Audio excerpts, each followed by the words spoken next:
The Bad Batch. Now, The Bad Batch is a Clone Wars TV show spin-off following a group of defective clones that were introduced in Season 7. I believe it was the first 4 episodes of Season 7. We had like a 4-part storyline that involved the Bad Batch teaming up with the clones that we'd known throughout the season to do some cool mission. That mission included getting Echo back, who used to be part of, I believe it was the 501st Squadron with Captain Rex and stuff. Then he joined the Bad Batch because he's kind of all messed up and all that. So now we have a show following that group of the Bad Batch. Now this show takes place kind of similar to the last season of Clone Wars. It takes place when Order 66 kicks off. So it gives us another perspective of Order 66. And I think Order 66 is like one of the most intriguing aspects of the Star Wars, saga. Because in the movie, obviously, it just happens and you kind of want to see more. It's not really well explained in the movie as to why the clones turn. You just think they're listening to orders. But as you know, with the Clone Wars TV show, you find out it's due to microchips in the head and they really have no choice. They just follow orders. Now, due to the Bad Batch being defective clones, they're kind of like a one-off group. Like, when they were being made, they came out a little bit different. One's a bit techie, one's a bit stupid, but he's just, built. He's enormous. They're a bit of a ragtag group, and because of this defectiveness, their microchips or inhibitor chips don't work when Order 66 happens, so they're really confused when all the clones around them just start killing Jedi. Now, the Bad Batch thinks this is the case, except for one of their members called Crosshair, who does in fact, turn against them and, join the newly found Empire. So therefore, the show follows the Bad Batch minus Crosshair as they try to survive in this new changing galaxy, whilst being hunted by the Empire, who want them, and initially actually want them to join, but obviously our batch, they're loyal to the Republic, and they're not keen on this new Empire. They don't trust it. Now, on top of this, they encounter a new character called Omega, who we don't know who she is, what's the significance of her initially. She is on Camino. She's sort of working with Lama Su and Ton Wee, who are the Kaminoans. But we later discover, of course, that she is a unaltered clone of Jango Fett, who is, of course, the main host for the clone army. But she is female. So, she doesn't look like Jango, not really, and we're not going to clock that on initially. And in a sense, she's kind of a direct sibling to Boba Fett, who is an unaltered clone of Jango Fett. So it's like a son to him, and this is almost like Jango Fett's daughter. Now, when Omega is first introduced, you're a bit like, oh no, is this going to be like an annoying character? Because it's like a child, and how's it going to fit in with the group of the Bad Batch, and is it going to mess up the show?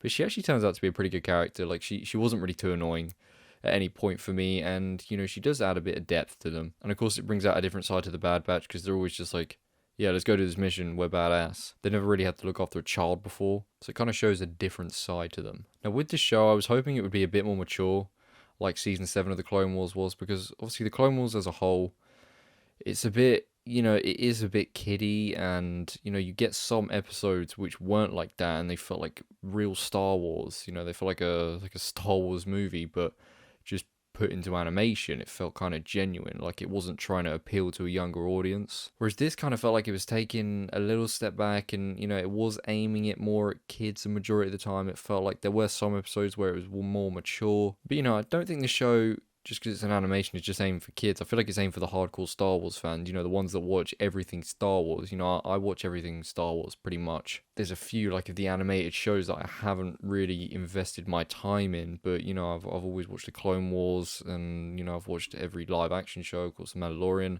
I've watched all the movies. So I think it's a shame this couldn't have had a bit more of a mature tone, because I think it warranted that, especially the theme of this, with when it's set and, the downfall of the Republic. And like the Clone Wars, main TV show, series 1 to 7, there was a lot of filler there.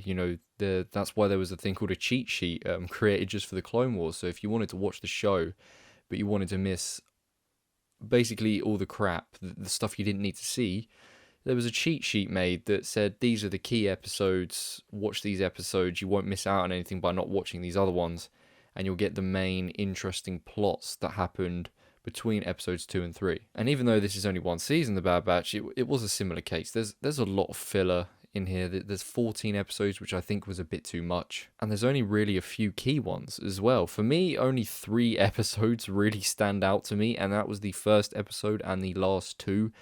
Everything in the middle was kind of filler, and it all sort of merged into one. Like, I can't really differentiate the episodes and sort of, divide what happened in each one. It all just seems like one big thing. Like, you've got cool intro, filler, and then ending. I mean, those middle episodes between the beginning episode and the last two, as I said, they were kind of filler-like, but they came a bit of a cameo show. It was pretty much the Star Wars cameo show, this series. I've got a list of names here. This is quite excessive. So you've got Captain Rex, you've got Gregor, you've got Cad Bane, you've got Saw Gerrera, Fennec Shand. You've got the planet Braca, which was from Jedi Fallen Order. I mean, that was kind of cool to see. You've got Trace and Rafa. They were the kind of annoying sisters from Clone Wars Season 7, like the middle 4 episodes. They weren't too bad in this. You've got the Kaminoan President, Lama Su, and Ton Wee. And then you've got characters from Rebels. I've only seen a little bit of Rebels, but you've got Kanan, Jarrus, Hera Syndulla, and Chopper, the droid. I don't know if I've said those names right. They're kind of oddly spelt. But yeah, that's kind of what the middle was made up of. And none of them really did anything pivotal. Like, they weren't crucial to the plot. They were just there. And to me, it just kind of seems like they were relying on cameos to make the show a little more interesting, a little more exciting. It's like, oh, look, today's episode's got Rex. Let's go watch that. To be fair, he was the best cameo of the lot, because we all love Rex from the Clone Wars. He's just awesome. We all love Rex. I mean, the show did fill in an interesting part of the timeline directly after Order 66. I mean, we've seen a bit of that with Clone Wars Season 7 very briefly about what happened straight after, but never like a continuous period of how the whole thing switched from Republic to Empire. It's always just sort of been a block where it's just like, yeah, there were clones and then there were stormtroopers.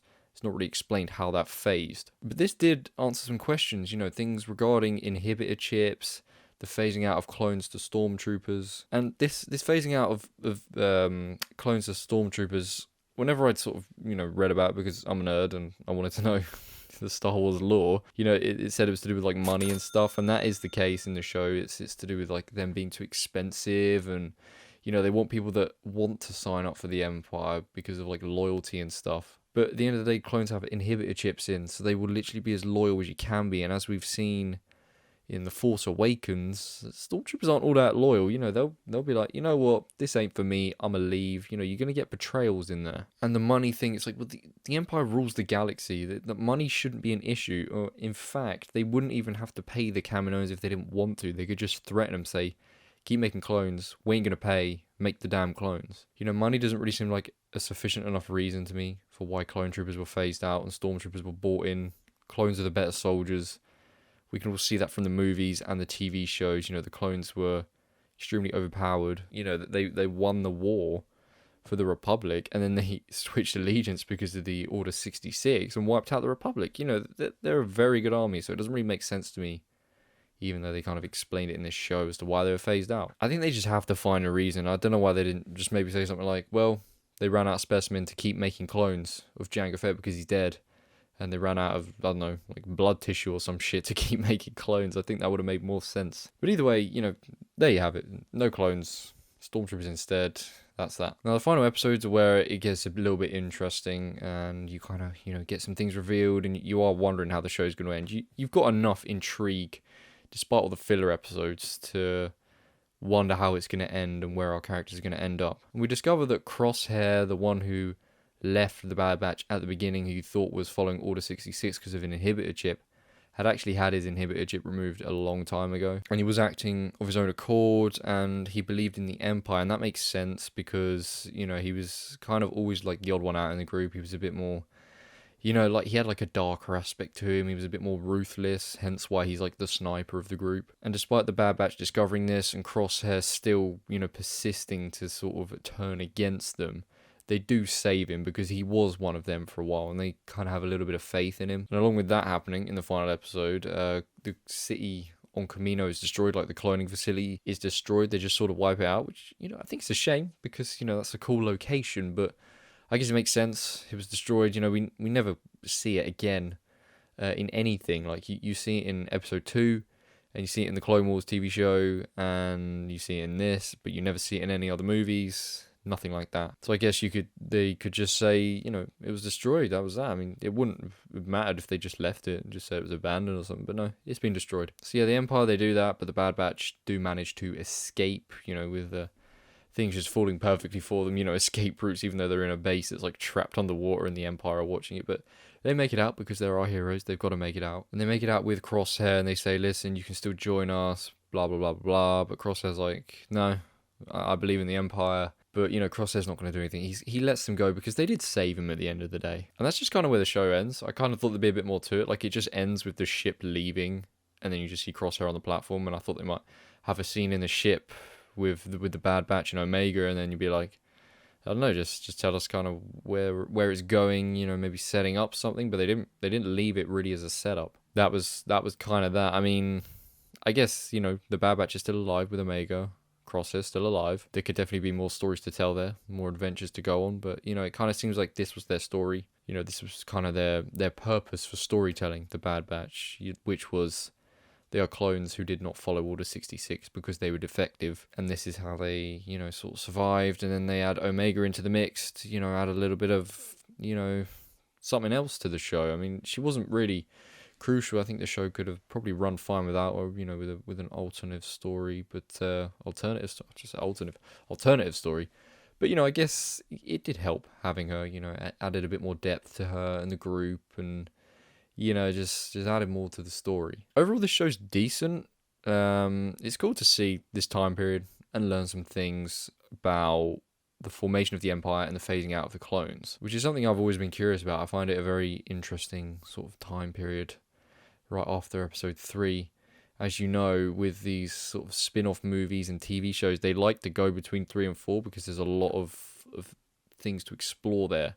And I like how this was right after 3, because a lot of the time the stuff is closer to 4, or it's like they just start and the Empire's already like a solid thing and the Stormtroopers, so you're kind of a bit like, well, how did they get to this point?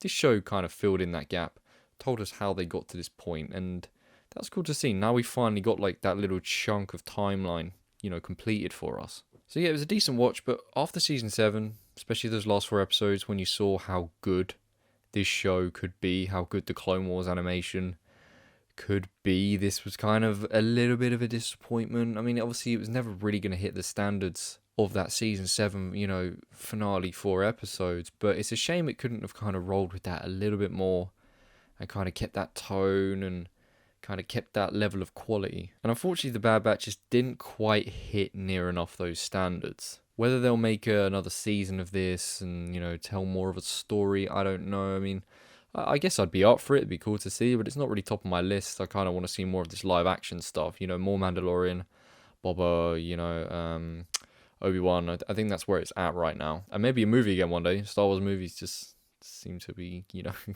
nowhere near at the moment. They're focusing on the TV, so we'll really see. So yeah, 6.5 for this. Not great, not terrible.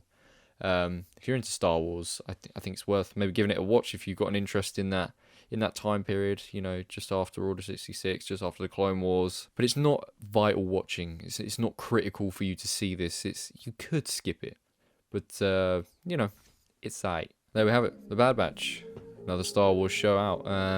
Next up for Star Wars, I think, is the Boba Fett series in December. So yeah, in terms of Star Wars, that'll probably be the next time I see you. Bye for now, everyone. Thank you very much for watching.